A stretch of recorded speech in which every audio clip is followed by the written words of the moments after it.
ಸಾಮಾಜಿಕವಾಗಿ, ಶೈಕ್ಷಣಿಕವಾಗಿ, ಆರ್ಥಿಕವಾಗಿ ಹಿಂದುಳಿದ ಪರಿಶಿಷ್ಟ ಜಾತಿ, ಪರಿಶಿಷ್ಟ ವರ್ಗ ಮತ್ತು ಹಿಂದುಳಿದ ವರ್ಗಗಳ ಪ್ರತಿಭಾವಂತ ವಿದ್ಯಾರ್ಥಿಗಳಿಗೆ ವಸತಿ ಸಹಿತ ಉತ್ತಮ ಗುಣಮಟ್ಟದ ಶಿಕ್ಷಣ ನೀಡುವ ಉದ್ದೇಶದಿಂದ ಕರ್ನಾಟಕ ಸರ್ಕಾರದ ವತಿಯಿಂದ ಮೊರಾರ್ಜಿ ದೇಸಾಯಿ, ಕಿತ್ತೂರು ರಾಣಿ ಚೆನ್ನಮ್ಮ, ಏಕಲವ್ಯ ಮಾದರಿ ಶಾಲೆ, ಅಟಲ್ ಬಿಹಾರಿ ವಾಜಪೇಯಿ ಇತ್ಯಾದಿ ಹೆಸರಿನಿಂದ ವಸತಿ ಶಾಲೆಗಳನ್ನು ಪ್ರಾರಂಭಿಸಲಾಗಿದೆ. ಈ ಎಲ್ಲ ವಸತಿ ಶಾಲೆಗಳಿಗೆ ಪ್ರಾರಂಭಿಕ ತರಗತಿಯಾದ 6ನೇ ತರಗತಿಗೆ ಪ್ರವೇಶ ಪರೀಕ್ಷೆ ನಡೆಸಿ ಆನ್ಲೈನ್ ಪ್ರಕ್ರಿಯೆ ಮುಖಾಂತರ ವಿದ್ಯಾರ್ಥಿಗಳನ್ನು ಭರ್ತಿ ಮಾಡಲು ಸರ್ಕಾರವು ಕರ್ನಾಟಕ ಪರೀಕ್ಷಾ ಪ್ರಾಧಿಕಾರಕ್ಕೆ ನಿರ್ದೇಶನ ನೀಡಿರುತ್ತದೆ. ಈ ಪ್ರವೇಶ ಪರೀಕ್ಷೆ ಏನಿದೆ ಅದು MCQ ಮಾದರಿಯಲ್ಲಿರುತ್ತೆ. ಅಂದರೆ ಡಿಟೇಲ್ ಆಗಿರೋ ಉತ್ತರಗಳನ್ನ ನೀವು ಬರಿಬೇಕಿಲ್ಲ. ಮಲ್ಟಿ ಚಾಯ್ಸ್ ಕ್ವೆಶ್ಚನ್ಸ್ ಅಂದರೆ ಒಂದು ಪ್ರಶ್ನೆಗೆ 4 ರೀತಿಯಾದ ಆಪ್ಷನ್ಸ್ ಇರುತ್ತೆ. ಅಂದರೆ 4 ರೀತಿಯಾದ ಉತ್ತರಗಳಿರುತ್ತೆ. ಈ 4 ಉತ್ತರಗಳಲ್ಲಿ ಸರಿಯಾದ ಉತ್ತರವನ್ನು ಆರಿಸಿ ಅದನ್ನು OMR ಶೀಟ್ನಲ್ಲಿ ಅಭ್ಯರ್ಥಿಯು ಮಾರ್ಕ್ ಮಾಡಬೇಕು. ಈಗ ಮಗು OMR ಶೀಟ್ನಲ್ಲಿ ಸರಿಯಾದ ಉತ್ತರವನ್ನು ಹೇಗೆ ಮಾರ್ಕ್ ಮಾಡಬೇಕು ಎನ್ನುವುದರ ಬಗ್ಗೆ ಒಂದು ಚಿಕ್ಕ ಪ್ರಾತ್ಯಕ್ಷಿಕೆಯನ್ನು ನಾವು ನೀಡ್ತಾ ಇದ್ದೀವಿ. ಈಗ ನೀವಿಲ್ಲಿ ನೋಡ್ತಾ ಇರೋದು KESSMನ OMR ಶೀಟ್. ಈ OMR ಶೀಟ್ನಲ್ಲಿ ನೀವು ನೋಡಬಹುದು 2 ರೀತಿಯ ವಿಭಾಗಗಳಿದೆ.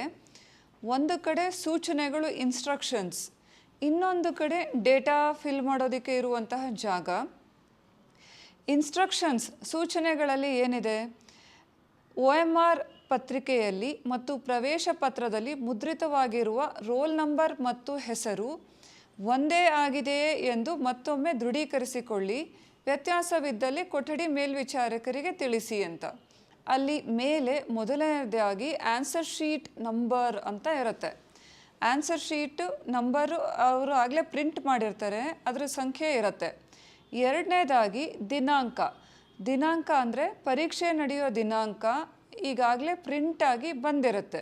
ನಂತರ ಅಭ್ಯರ್ಥಿಯ ಹೆಸರು ಇರುತ್ತೆ. ಈಗ ನೀವು ನೋಡ್ತಿರೋ OMR ಶೀಟ್ನಲ್ಲಿ ಮೋಕ್ಷಿತ್ MB ಅಂತ ಇದೆ. ಈಗ ಪ್ರತಿಯೊಬ್ಬ ಅಭ್ಯರ್ಥಿಯು ಮೊದಲನೇದಾಗಿ ಏನು ಮಾಡಬೇಕಂದ್ರೆ, OMR ಶೀಟ್ ಅವನ ಕೈಗೆ ಬಂದ ನಂತರ ಅಲ್ಲಿ ನೇಮ್ ಆಫ್ ದ ಕ್ಯಾಂಡಿಡೇಟ್, ಅಭ್ಯರ್ಥಿಯ ಹೆಸರು ಏನಿದೆ ಅದನ್ನು ಮೊದಲು ಪರಿಶೀಲಿಸಬೇಕು. ಅದು ಅವನದೇ ಹೆಸರು ಅಂತ.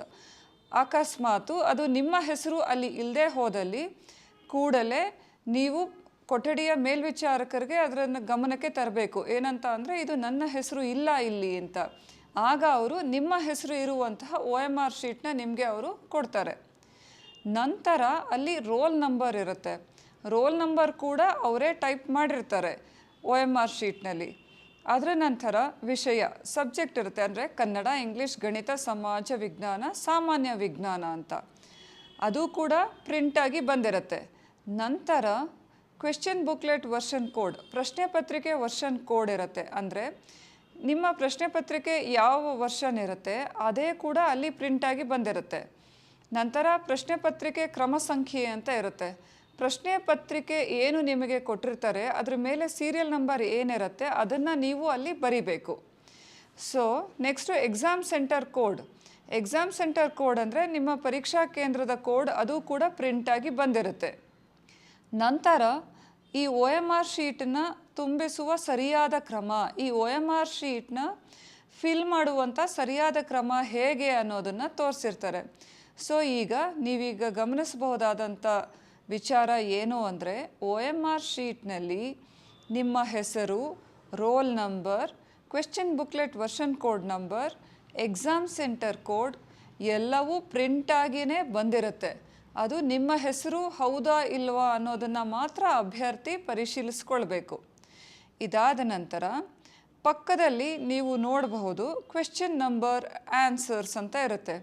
ಕ್ವೆಶ್ಚನ್ ನಂಬರ್ 1ರಿಂದ 100ರವರೆಗೆ ಇರುತ್ತದೆ. 1ರಿಂದ 100. ಪ್ರತಿಯೊಂದು ಕ್ವೆಶ್ಚನ್ ನಂಬರ್ ಮುಂದೆ ABCD ಅನ್ನುವಂತಹ 4 ಉತ್ತರಗಳಿರುತ್ತದೆ. ಈ 4 ಉತ್ತರಗಳಿಗೆ ನೀವು ಹೇಗೆ ಈ 4 ಉತ್ತರಗಳಲ್ಲಿ ಸರಿಯಾದ ಉತ್ತರವನ್ನು ಆಯ್ಕೆ ಮಾಡಿಕೊಳ್ಬೇಕು ಅಂತ ಈಗ ಒಂದು ಡೆಮಾನ್ಸ್ಟ್ರೇಷನ್ ನೀವು ನೋಡಬಹುದು. ಈಗ ಇಲ್ಲಿ ಒಂದು ಪ್ರಶ್ನೆ ಇದೆ. APJ ಅಬ್ದುಲ್ ಕಲಾಂ ಅವರ ಆತ್ಮಕಥನ ಯಾವುದು? ಅದಕ್ಕೆ 4 ಆಪ್ಷನ್ಗಳಿದೆ ಉತ್ತರಗಳು. ಎ ಅಗ್ನಿಯ ರೆಕ್ಕೆಗಳು, ಬಿ ನನ್ನ ಬಯೋಗ್ರಫಿ, ಸಿ ಆಡಾಡ್ತ ಕಾಲ, ಡಿ ಸತ್ಯ ಶೋಧನೆ. ಈ ರೀತಿಯಾದ 4 ಉತ್ತರಗಳಲ್ಲಿರುವಾಗ A B C D APJ Abdul Kalam ಅವರ ಆತ್ಮಕಥನ ಅಗ್ನಿಯ ರೆಕ್ಕೆಗಳು. ಸೊ ಅಂದರೆ ಆಪ್ಷನ್ ಎ ಸರಿಯಾದ ಉತ್ತರ.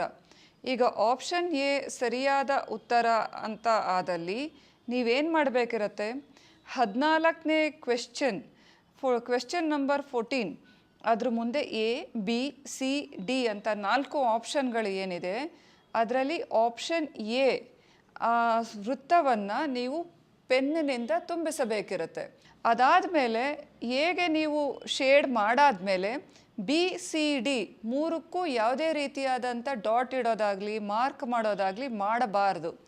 ಏಕೆಂದರೆ ಸ್ಕ್ಯಾನರು ಸಣ್ಣ ಸಣ್ಣ ಗುರುತುಗಳನ್ನು ಕೂಡ ಅದು ಸ್ಕ್ಯಾನ್ ಮಾಡೋದ್ರಿಂದ ನೀವು ಬೇರೆ ಕಡೆ ಡಾಟ್ ಇಡೋದು ಹಾಗೇನಾದರೂ ಮಾಡಿದ್ದಲ್ಲಿ ಈ 2 ಉತ್ತರಗಳಿಗೆ ಅವರು ಆನ್ಸರ್ ಮಾಡಿದ್ದಾರೆ ಅಂತ ಹೇಳಿ ಅದು ಇನ್ವ್ಯಾಲಿಡ್ ಉತ್ತರ ಅಂತ ಆಗುತ್ತೆ. ಅಂದರೆ ಆ ಪ್ರಶ್ನೆಗೆ ನಿಮಗೆ ಮಾರ್ಕ್ಸ್ ಬರೋದಿಲ್ಲ.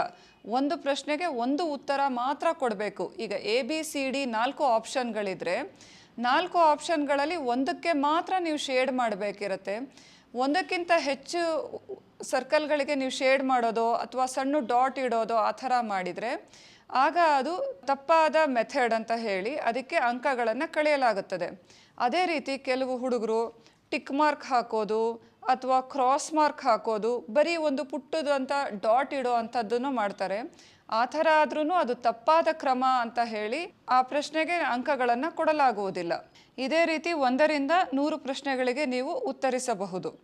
OMR ಉತ್ತರ ಪತ್ರಿಕೆಯಲ್ಲಿ ಕೆಳಗಡೆ ಅಭ್ಯರ್ಥಿಯ ಸಹಿ ಅಂತ ಇರುತ್ತೆ, ಜೊತೆಗೆ ಇನ್ವಿಜಿಲೇಟರ್ಸ್ ಸಿಗ್ನೇಚರ್ ಅಂತ ಕೂಡ ಇರುತ್ತೆ. ಇನ್ವಿಜಿಲೇಟರ್ಸ್ ಸಿಗ್ನೇಚರ್ ಅಂತ ಏನಿದೆ ಅಲ್ಲಿ ನಿಮ್ಮ ಕೊಠಡಿಯ ಪರೀಕ್ಷಾ ಮೇಲ್ವಿಚಾರಕರು ಇನ್ವಿಜಿಲೇಟರ್ ಸಹಿ ಮಾಡಬೇಕಿರುತ್ತೆ. ಅಭ್ಯರ್ಥಿಯ ಸಹಿ ಅನ್ನೋ ಕಡೆ ನೀವು ನಿಮ್ಮ ಸಹಿಯನ್ನು ಮಾಡಬೇಕಿರುತ್ತೆ.